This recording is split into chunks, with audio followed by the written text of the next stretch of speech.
Le testament d'E. Ruben. Le fils premier-né d'E. Jacob d'E. Léa chapitre une copie du testament de Ruben, avec les commandements qu'il donna à ses fils avant de mourir, la 125e année de sa vie.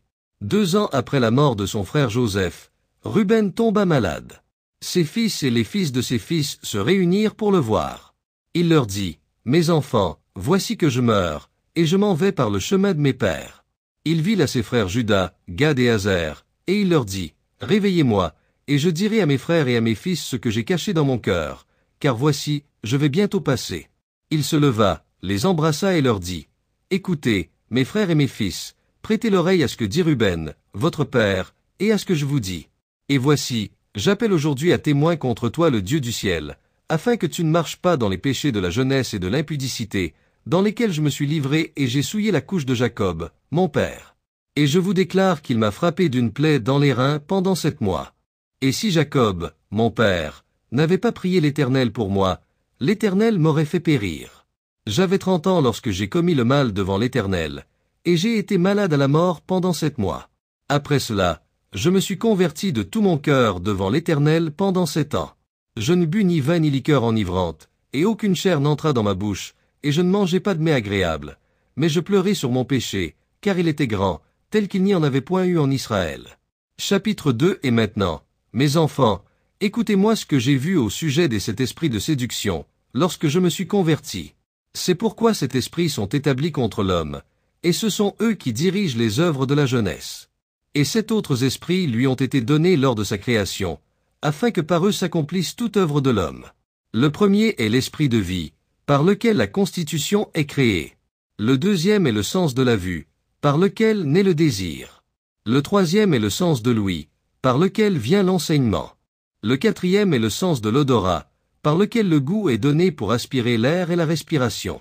Le cinquième est la faculté de parler, par laquelle vient la connaissance. Le sixième est le sens du goût, par lequel vient la consommation d'aliments et de boissons, et par lui la force est produite, car dans la nourriture est la base de la force. Le septième est la puissance de procréation et de rapport sexuel, par laquelle, par l'amour du plaisir, les péchés entrent. C'est pourquoi elle est la dernière dans l'ordre de la création, et la première dans celui de la jeunesse, parce qu'elle est remplie d'ignorance, et conduit l'adolescent comme l'aveugle dans la fosse, et comme la bête dans le précipice. Chapitre 3. Outre tout cela, il y a un 8e esprit, celui de l'assoupissement, auquel est associée l'extase de la nature et l'image de la mort. À ces esprits se sont mêlés les esprits d'erreur. Le premier est l'esprit d'impudicité qui siège dans la nature et dans les sens. Le deuxième est l'esprit d'insatisfaction, dans le ventre. Le troisième est l'esprit de querelle, dans le foie et dans le fiel. Le quatrième est l'esprit de cupidité et de fraude, pour paraître beau par des attentions excessives. Le cinquième est l'esprit d'orgueil, pour se vanter et se vanter. Le sixième est l'esprit de mensonge, pour commettre des tromperies en vue de la perdition, par jalousie, et pour dissimuler à ses proches et à ses amis. Le septième est l'esprit d'injustice, auquel sont associés les vols et les rapines, afin que chacun accomplisse ce que son cœur désire, car l'injustice agit de concert avec les autres esprits par la convoitise. Et à tout cela s'ajoute l'esprit de sommeil, qui est celui de l'erreur et de la fantaisie.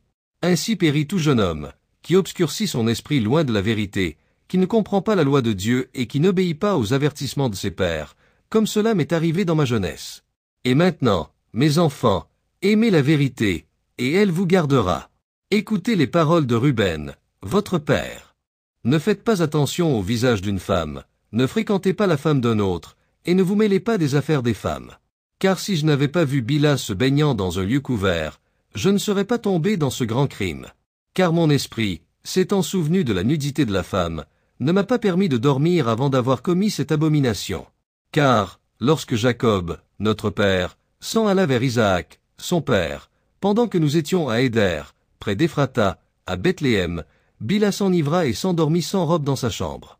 C'est pourquoi, étant entré et ayant vu sa nudité, j'ai commis l'impiété sans qu'elle s'en aperçoive, et je l'ai laissé endormi, et je suis parti. 15 Aussitôt, un ange de Dieu révéla à mon père mon impiété, et il vint, pleura sur moi, et ne la toucha plus. Chapitre 4. Mes enfants, ne vous souciez pas de la beauté des femmes, et ne vous préoccupez pas de leurs intérêts. Mais marchez dans la simplicité de votre cœur, dans la crainte du Seigneur. Travaillez aux bonnes œuvres, à l'étude et à vos troupeaux, jusqu'à ce que le Seigneur vous donne la femme qu'il veut, et ne la laissez pas faire comme moi. Car jusqu'à la mort de mon père, je n'ai pas eu la hardiesse de le regarder en face, ni de parler à aucun de mes frères, à cause de l'opprobre. Jusqu'à présent, ma conscience m'angoisse à cause de mon impiété. Et pourtant mon père m'a beaucoup consolé et a prié le Seigneur pour moi, afin que la colère du Seigneur passe de moi, comme le Seigneur l'avait annoncé. Et depuis lors jusqu'à maintenant, j'ai été sur mes gardes et je n'ai point péché. C'est pourquoi, mes enfants, je vous dis, observez tout ce que je vous commande, et vous ne pécherez point. Car le péché d'impudicité est une fosse pour l'âme, il la sépare de Dieu et l'approche des idoles, car il égare l'intelligence et l'entendement, et il conduit les jeunes gens dans le séjour des morts avant leur temps. Car l'impudicité a fait périr beaucoup de gens, car un homme, qu'il soit vieux ou noble, riche ou pauvre, attire sur lui l'opprobre des fils des hommes et la risée de Bélial.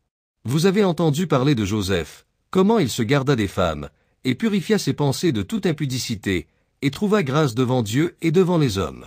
Car l'Égyptienne lui fit beaucoup de choses, elle invita des magiciens et lui offrit des philtres d'amour, mais la résolution de son âme ne lui permit pas de désirer le mal. C'est pourquoi le Dieu de vos pères l'a délivré de toute mort mauvaise et cachée. Car si l'impudicité ne domine pas votre intelligence, Bélial ne dominera pas non plus sur vous. Chapitre 5 Car les femmes sont mauvaises, mes enfants, et comme elles n'ont ni pouvoir ni force sur l'homme, elles usent de ruse par des séductions extérieures, pour l'attirer à elles. Et celui qu'elles ne peuvent séduire par des séductions extérieures, elles le triomphent par ruse. Car l'envoyé du Seigneur m'a dit et m'a appris à leur sujet que les femmes sont plus que les hommes sous l'emprise de l'esprit de fornication, et qu'elles complotent contre les hommes dans leur cœur. Et qu'au moyen de leur parure elles trompent d'abord leur esprit, et par le regard de l'œil elles lui instillent le venin, puis, par l'acte accompli, elles les rendent captifs. Car une femme ne peut contraindre ouvertement un homme, mais elle le trompe par des manières de prostituer. Fuyez donc la fornication, mes enfants, et ordonnez à vos femmes et à vos filles de ne pas se parer la tête et le visage pour tromper l'esprit, car toute femme qui use de ces ruses est réservée à un châtiment continuel. Car c'est ainsi qu'elles séduisirent les veilleurs qui étaient avant le déluge, car comme ils les voyaient continuellement, ils les convoitaient, et ils en conçurent l'action dans leur esprit, car ils se transformèrent en forme d'hommes, et leur apparurent quand elles étaient avec leur mari. Et les femmes, convoitant en leur esprit leur forme, enfantèrent des géants, car les veilleurs leur apparaissaient comme s'étendant jusqu'au ciel. Chapitre 6 Gardez-vous donc de l'impudicité, et si vous voulez avoir l'esprit pur, gardez votre esprit de toute femme. De même, recommandez aux femmes de ne pas fréquenter les hommes, afin qu'elles aussi aient l'esprit pur. Car les fréquentations incessantes, même sans qu'il y ait d'impiété, sont pour elles une maladie incurable, et pour nous une ruine de Bélial et un opprobre continuel. Car dans l'impudicité il n'y a ni intelligence ni piété, et toute jalousie habite dans la convoitise. C'est pourquoi je vous le dis, vous serez jaloux des fils de Lévi, et vous chercherez à vous élever au-dessus d'eux, mais vous ne pourrez pas. Car Dieu leur fera justice, et vous mourrez d'une mort mauvaise. Car Dieu a donné la royauté à Lévi, et à Juda avec lui, à moi aussi, à Dan et à Joseph, pour que nous régnions, et nous serons rois. C'est pourquoi je vous ordonne d'écouter Lévi, car il connaîtra la loi de l'Éternel, et il donnera des ordonnances pour la justice, et il offrira des sacrifices pour tout Israël jusqu'à la consommation des temps, comme le grand prêtre oint dont l'Éternel a parlé. Je vous conjure par le Dieu du ciel de pratiquer la vérité, chacun envers son prochain, et d'avoir de l'amour, chacun envers son frère. Approchez-vous de Lévi dans l'humilité de cœur, et recevez la bénédiction de sa bouche. Car il bénira Israël et Juda, car l'Éternel l'a choisi pour être roi sur toute la nation. Prosternez-vous devant sa postérité, car elle mourra pour nous dans les guerres visibles et invisibles, et elle sera au milieu de vous comme un roi à perpétuité. Chapitre 7 Ruben mourut après avoir donné ses ordres à ses fils. Ils le mirent dans un cercueil jusqu'à ce qu'ils le transportassent d'Égypte et l'enterrèrent à Hébron, dans la caverne où était son père.